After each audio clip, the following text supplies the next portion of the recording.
Labadiena bičiuliai, tikriausiai nėra ką čia jau tempti ir aš manau, kad esu pasiruošęs jau papasakoti apie tą situaciją šiandienos ir vėlgi man tenka prašyti jūsų viešumo, jūsų aktyvumo.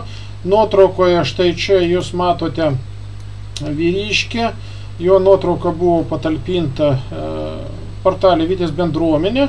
Ir yra aprašyta situacija apie tai, kad šitas vyriškis, aš savo žodžiais perspasakosiu, jeigu jūs norėsit, galėsit rasti. Ir šitam puslapį arba mano puslapyje taip pat yra nuoroda į šitą pranešimą. Štai yra vyriškis, kuris savo žodžiais, aš perpasakosiu, priėjo prie vaikų 6 ir 8 metų parduotuvėje ir už rankyčius jos norėjo kažkur tai ten nusivesti.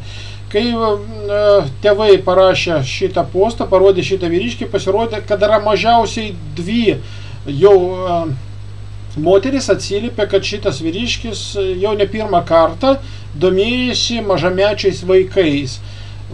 Policija mano žiniomis jį apklausė, vieni sakė, kad vakar, jis sakė, kad vakar, kitos mergaitės parašė, kad šiandien, tačiau kitų veiksmų kol kas aš spėju stipriai nėra jokių imtasi. Kur jis gyveno taip pat yra žinoma, kas jis toks taip pat yra žinoma, bet tai yra žinoma ir policijai. Ir mūsų užduotis dabar yra padaryti taip, kad policija ne pro pirštus pažiūrėtų į šitą objektą, į šitą žmogų. O taip pat aš kreipsiuosi į prokuratūrą, nes įvyko dar kai kas. Mums pavyko tą žmogų karštais pėdsakais surasti, su juo pabendrauti. Aš negaliu rodyti viso įrašo, negaliu rodyti aš viso mūsų pokalbių su juo dėl tam tikrų dalykų. Bet dalį aš parodysiu. Mūsų tikslas yra, kad žmonės pamatytų jį, ypatingai gyvenantys sportininkų rajone ir aplinkui. Ir jeigu buvo kažkokie tai atvejus su vaikučiais, kai vaikai ateidavo ir besiskųsdavo, kad kažkoks dėdė kabinėjosi, ar dar jeigu jūs atpažinsit šitą vyriškį, būkit labai malonus, parašykit, prašau, man asmeniškai, nes šį vakar ar naktį mes jau pildysim tą kreipimąsi pranešimą į prokuratūrą ir mums reikės kuo daugiau šitų duomenų. Kam tos duomenės reikalingos? Ir aš gal iš karto pasakysiu, prieš pradedant dar tą pokalbį, aš parodysiu jo ir video, prieš pradedant tą pokalbį aš įspėju iš karto, jeigu aš komentarį matysiu raginimus žudyti, žaloti ar dar kažkokiais neteisėtais būdais su juo išsiaiškinti, aš tiesiog blokuosiu. Reikia galvoti, ką rašot ir, tokių dalykų mes netoleruojam. Tai yra, iš karto įspėju, paskui neįsižeiskit, jeigu pamatysiu, kad kažkokia kvaila moteris ten rašo, kur čia vyra, eikit jiems sulaužykit kažką, tai aš tiesiog blokuosiu. Nes čia yra nedrąsa, čia yra kvailumas. Ir visiškai nežinojimas, kas už tai grėsia. Taigi, šitas vyriškis man pokalbėje su manim, žinant, kad jis yra filmuojamas ir jam buvo žinoma, kad aš jį rodysiu, kad aš skelbsiu šitą video, prisipažino, kad jis nežino, kas su juo vyksta psichiškai, kai jis yra išgėręs. Tai yra, jis negali save kontroliuoti, psichiškai negali save kontroliuoti, kai vartoja alkoholį. Jis nežino, kam jam reikalingi vaikai, kodėl jis tai daro ir jis sutiko, kad jis tai daro ne pirmą kartą. Pokalbėje su manimi. Taip, kad aš turiu visą pagrindą manyti, kad šitas žmogus gali būti nesveikas, psichiškai, maža to jis yra pavojingai, jis tai pripažįsta pats, jis nežino, ką jis daro su tais vaikais, kai yra išgėręs, o jis išgėręs yra kas antrą dieną. Tai jis yra akivaizdžiai, kad yra pavojingas visuomeniai, ypatingai pavojingas ir vaikams. Tai pirmas dalykas, be abejo, aš raginu tėvų nepalikti be priežiūros savo vaikų parduotuvėse.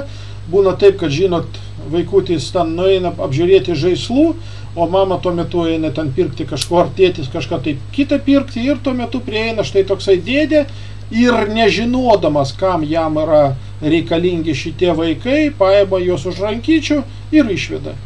Kur išveda, ką jis ten su jais daro, ar jis darė ar nedarė, mes negalim to pasakyti, nes mano žiniomis policija nedarė pas jį namuose jokios nei apžvalgos, nei pažiūrėti, kaip ten, kas pas jį namuose yra, ar žinot, kaip. Dabar vaikų dingimai yra labai dažnas dalykas ir nieks negali garantuoti, kad jeigu jis pats prisipažįsta, kad išgėręs jis nekontroliuoja savęs ir nežino, kam jam reikalingi vaikai, kad koks nors vaikas pamistinukas, kurio negali rasti, ilgą laiką guli pas jį namuose. Nieks negali garantuoti, kad taip nėra, nes jis pats pripažįsta, kad jis nežino, kam vaikai jam yra reikalingi. Ir jis negali save kontroliuoti, nes nežino, kodėl jis tai daro ir galbūt net negali prisiminti. Vat, mano žiniomis policija nevažiavo pas jį namo, nors aš bijau suklysti ir nenoriu klaidinti jūsų. Taigi, ką mes turim, aš įjungsiu video su garsu per visą ekraną. Mano tikslas yra, kreipimasis į tėvus. Jeigu turėjot kažkokią tai istoriją, įsidėmėkit, prašau, atidžiai šitą žmogų, pažiūrėkit, ar nebuvo su jumis atveju panašių ir praneškit, prašau, man. Kitusgi aš prašau būti labai atidžiais, ne tik tai savo vaikų atžvilgių, bet ir kitų vaikų atžvilgių. Šitoj situacijoje labai pasisekė mamai, aš galiu pasakyti, kad pamatė žmonės neabejingi ir sureagavo. Tai va. Įjungiu aš video. Pažįsti mane?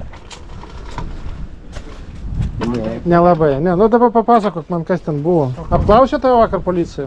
Jo. Apklausė? O kam tu prie vaikų kabinėjais? Ir ne pirmą kartą? Ne, tai kaip, Aš suprantu, aš žinau, kad pas tai žmona mirė ir dėl šun žinos. Ne, ponas, aš irgi... O kam tu tai darei? Aš nežinau, vakar buvo išgėręs, žinai. Nu tai o ką tu, jeigu išprievartausi vaiką, būdamas išgėręs? Ne, baigit. Kas ne? Tu supranti, kad čia... Ne, dėl buvau privažiavęs. Ne policija. Ne, žinau. Ne policija. Aš turiu tavo adresą, aš žinau tavo vardą ir pavardę. Jeigu bent vienas vaikas bus nuskriaustas visame mieste. Ne, sutinku aš. Štai tokia situacija su tuo vyriškiu. Būkime budrus ir prisiminkime, kad svetimų vaikų nėra.